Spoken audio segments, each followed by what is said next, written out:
Starting a YouTube channel is difficult, so in this video, I'm going to share with you all the things that I wish I knew then, how I started my old YouTube channel and got to this channel that you're watching right now. So if this is something that interests you, stay tuned.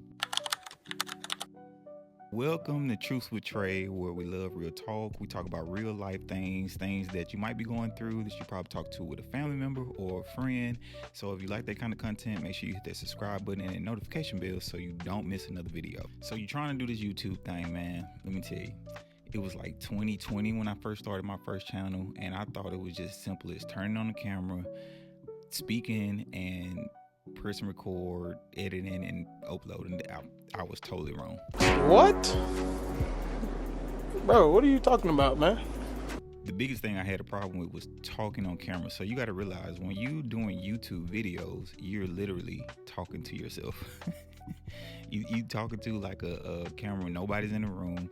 And even today with the video I'm making today, it's just so weird because my wife is in the house, right?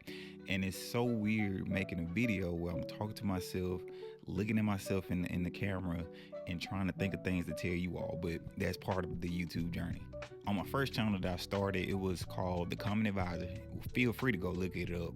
I was everywhere with that channel, man, but it was like the editing process was so weird because I wasn't used to talking on the camera like this. So I would talk, stop, talk, stop. It just took forever for me to make a video. And now I just kind of just say what I gotta say. I learned that recording and then editing later actually saved me time, so it probably saved you some time too. Another hard thing that YouTubers talk about, especially when it's growing a new YouTube channel, is finding your niche. So my niche right now, I don't know. This is a new channel. If you're watching this, I probably have 1 subscriber.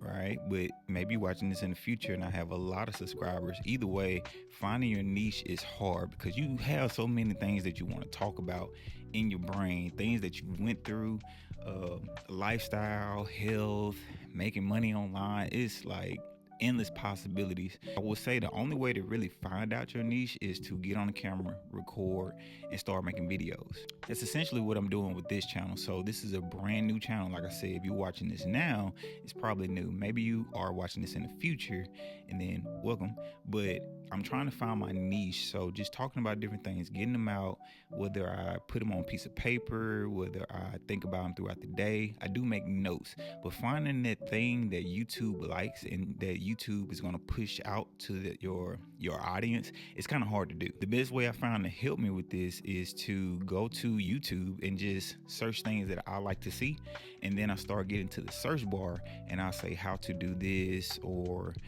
how to be better with this. Those are the kind of videos that I like, but then I just start looking and getting ideas from other content creators. It's not copying, it's just getting inspiration. That's what I would say, because they already doing it. So if it works for them, it should work for you. Another thing on finding a niche is be true. Be true to yourself. So this video right here is very easy for me to make because it's actually true to my heart. It's true. It's something that I went through. So be true to your heart. If you find yourself that you're forcing a video, or you trying to record a video, you don't know what to say, you trying to force things, look so, that's probably not the niche that you should be in. You should really like take a step back, take a breather, and think about what you really like. Maybe you like surfing, maybe you like golfing, maybe you like cars, do stuff on that. That way the content comes effortlessly. So before I dive into the next topic, make sure you drop a comment below. Let me know if you're a new YouTuber, you're starting a channel, let's connect. Drop your name below, follow me, I'll follow you, kind of thing like that. Let's make a community because new YouTubers need that help in the experience. Okay, so let's dive into the next thing, equipment. So right now, you are watching me on an iPhone 16 and I am in my basement, right? I set this up. So if you go back to my old channel, which I said was The Common Advisor, I don't mind, go look at it, check it out. I thought I spent so much time on trying to make the perfect background, the YouTube background with the lights and this, that, and the third. And I feel like I spent so much energy on that and critiquing that I didn't really put out quality videos. leading up to today, I learned that you only need a few things. So I do have a ring light. I do have my iPhone 16, which I record on, and I do have settings for that to make the video look the way I want it to look. I have some ambient lighting in the back, a little bit of background, but it's all stuff that I already have, right? If you don't have the equipment, you don't have to get like a crazy camera, $300, $400 camera. If you want to start a YouTube channel, just start with what you have. I promise you, it'll just make the process so much easier because it's less you have to think about. Editing is a whole nother beast in its own self. So I think when I was starting my first YouTube channel, I was using like the iPhone editing program that came with the software. And man, it was so difficult trying to edit using that software. I don't know if it was because of the times. Of course, that was years ago. And I didn't want to pay for an editing program because I didn't have a lot of money. I didn't have the money to pay for it. I'm broke, nigga. I'm broke. So I was using what I had, but it was so difficult to do because it didn't have the things that I needed, and it just took me hours to edit a video. And it I think that was one of the reasons I stopped my first page, because even though I could record a video, the editing process just drained me before I even started. Now I use CapCut. So CapCut Pro is what I use. I can't remember the exact price that I pay for it every month, but it's not a lot. And it has everything that you need. A lot of people use it for TikTok, but I use it for YouTube. It's easy to use. It has all the perks that you want to do, the cutting out, the editing, the effects. I use CapCut Pro. So if you're a new YouTuber, I would deeply advise looking into CapCut Pro and trying it out. It has music, non-copyright music that you can use. Like I said, it's very user friendly. So it takes all the worry out of the editing process instead of paying somebody to do it, because I mean you're new, so and then you probably don't have the funds to pay somebody to do it, or you don't want to pay somebody to do it. Using CapCut Pro really helped speed up the editing process and really gave me what I was looking for. And if you made it this far, thank you. And I'm going to my last topic, which was starting over. I had to be real with myself, and sometimes you might have to be real with yourself too.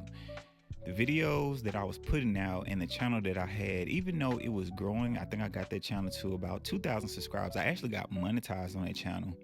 My heart wasn't into that channel, and I feel like I was putting so much effort into that channel and it wasn't me. So I went on a break. I mean, a long break, years. So I just finally got back to recording, getting back on YouTube and being consistent with it. It's okay to start over. So that's what I'm doing here. And you might have to start over sometimes, or just take a break, whether that be a month, a week, a few years. You know, you just need to find yourself on this YouTube space, because it's hard. Growing a channel is very hard, especially when you start new. I could have went back to my old channel. I could have used my old subscribers, but the content that I'm putting out now was not the content that my subscribers subscribe to. So it would have been something totally different. And because I've been out of the game so long, the YouTube algorithm probably has pretty much forgotten me or put me to the side. And you'll see that with big YouTube channels, they'll have a lot of subscribers and then they'll go away for a long time, and then when they come back and try to make videos, they'll start getting low views because they had to get that algorithm built back up. So just remember that when you're doing YouTube and you leave, I would suggest just start a fresh channel. Yes, it's hard going from one subscriber and then trying to get up and get the watch hours and all that, but it's rewarding. You will feel better because you have a clean slate to start with. All in all, YouTube is pretty cool. It gives you a chance to blog your journey, share your advice, do whatever you want to do. You just have to take it one step at a time. Like I said, don't worry about equipment. Don't worry about what you're going to say. Don't worry about your background. Just start recording. Thank you for staying for this part of the video and longer. Hopefully you subscribe. Leave a comment below. Make sure you like it. It helps the algorithm. And I'll see you next time.